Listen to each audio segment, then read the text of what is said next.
आपने नहीं खुलवाया धीरेन्द्र के शास्त्री से कि मेरा भी पर्चा खोल दीजिए, मैं मुख्यमंत्री बनूंगा कि नहीं।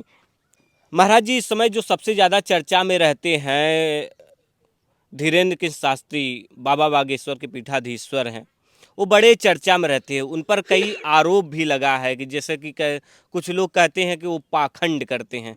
तो आप क्या कहना चाहेंगे, आपकी क्या प्रतिक्रिया होगी? ये सब उनके ऊपर लांछन लगा रहे हैं। सम्मानित राष्ट्रीय गुरु में आते हैं वो भी, और इतने बड़ी पदवी पर गुरु जी को बदनाम किया जा रहा है। और महाराज जी जो कर रहे हैं सनातन धर्म के लिए, अपना जान भी नहीं डराते हैं, जान के लिए भी, और आगे आते हैं हमेशा। और हमको सबको उनके ऊपर गर्व है, और हम सब लोग एक प्रकार के माना जाए उनके फैन भी हैं। अच्छा, आप बाबा बागेश्वर के फैन हैं? जी।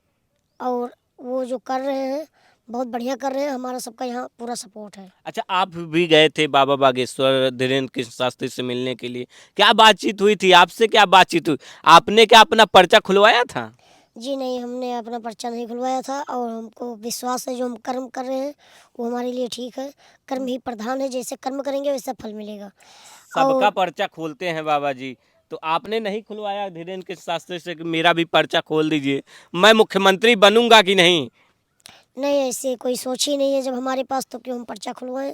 और हम हनुमान जी के सेवक हैं, वो भी हनुमान जी के सेवक हैं, तो हमारे हिसाब से हम भी नहीं गलत कर रहे हैं। अरे शादी और भी वाला ही गलत है। पर्चा खुलवा लेते, शादी विवाह का योग लिखा है कि नहीं? आपने बहुत भयंकर संकल्प भी ले लिया है कि आपने कहा है कि अगर मैं, मेरे मन में जो है शादी का विचार आया, ख्याल आया, तो मैं सरयू में या अपने आश्रम के पास जो सरोवर है उसमें जल समाधि ले लूंगा। आखिर महाराज जी ये कैसे, मतलब इतनी बड़ी भीष्म प्रतिज्ञा क्यों कर लिए? हो सकता है अभी आप छोटे हैं, 12 साल की उम्र है आपकी, आप बड़े हों, शादी का विचार आ जाए तो लोग यही कहेंगे कि बाबा झूठ बोल रहे थे और अब जल समाधि नहीं ले रहे हैं।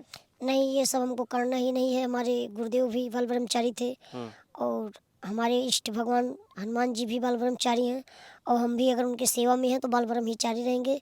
और शादी का विचार है नहीं, और आप सब लोग पूछते हैं तो हमको अच्छा भी नहीं लगता है इसलिए। अच्छा, अच्छा नहीं लगता है। जी।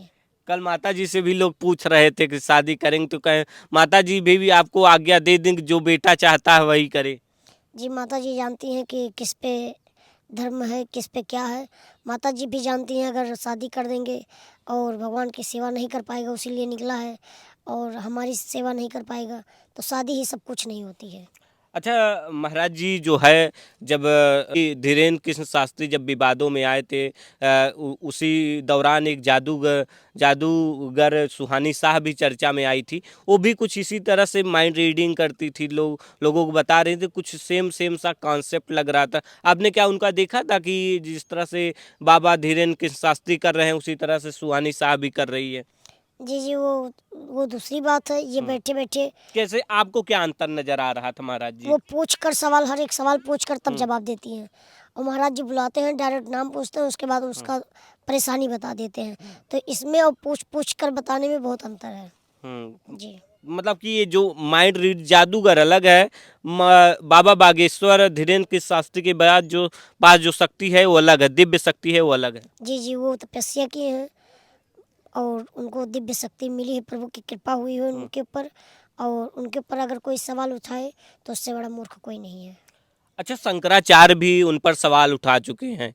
वो शंकराचार्य अभिमुक्तेश्वरानंद ने ये कहा था कि अगर इतनी भीड़ जुटा करके मजमा लगाने की क्या ज़रूरत है? अगर वाकई में आपके पास शक्ति है, अलौकिक आपके पास वाकई में शक्ति है, तो जो है जोशीमठ में जब दरार पड़ी थी तो उन्होंने कहा था कि जिससे ऐसा काम कीजिए जिससे लोगों का भला हो, कल्याण हो। ये नाम बता देने से, आधार कार्ड नंबर बता देने से इससे क्या भला होने वाला?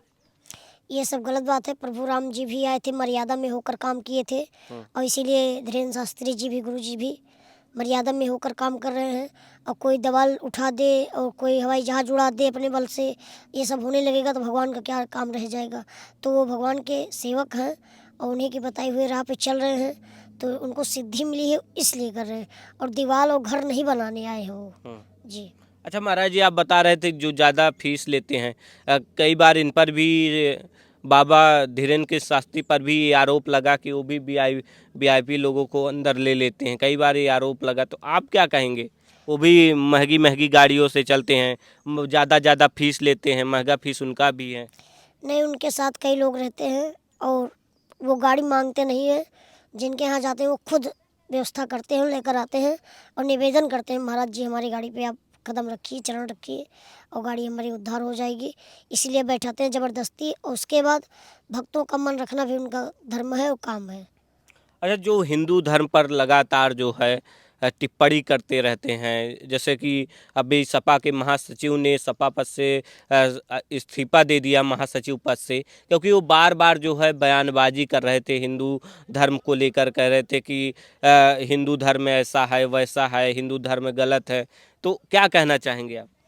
ये सब उनकी सोचें गलत है और इस्तीफा दे रहे हैं तो उनके अंडर में खुद ही वो नहीं रहना चाहते हैं, और उनकी वो जाने पर ये सब हिंदुओं पर टिप्पणी करना ये गलत बात है, इसको नहीं करना चाहिए। लोग बोल रहे थे कि मुझ पर कोई 10 लाख का इनाम रख दिया है मारने के लिए, कोई 20 लाख का रख दिया है, कोई हमको चप्पल से मार रहा है। तमाम तरह की बातें जो है स्वामी प्रसाद मौर्य अपने जब इस्तीफा दे रहे थे, अखिलेश यादव को भेज रहे थे, एक लेटर के जरिए उन्होंने बताया कि मुझे क्या क्या चीज़ें झेलनी पड़ी। जो सही कर रहे हैं तो सभी लोग करेंगे ही करेंगे। जैसे राम भगवान आए थे, साथ में रावण भी आया था, तो विपक्ष में कोई ना कोई तो होना चाहिए। तो विपक्ष में वो विपक्ष के लोग हैं और वो गलत कर रहे हैं।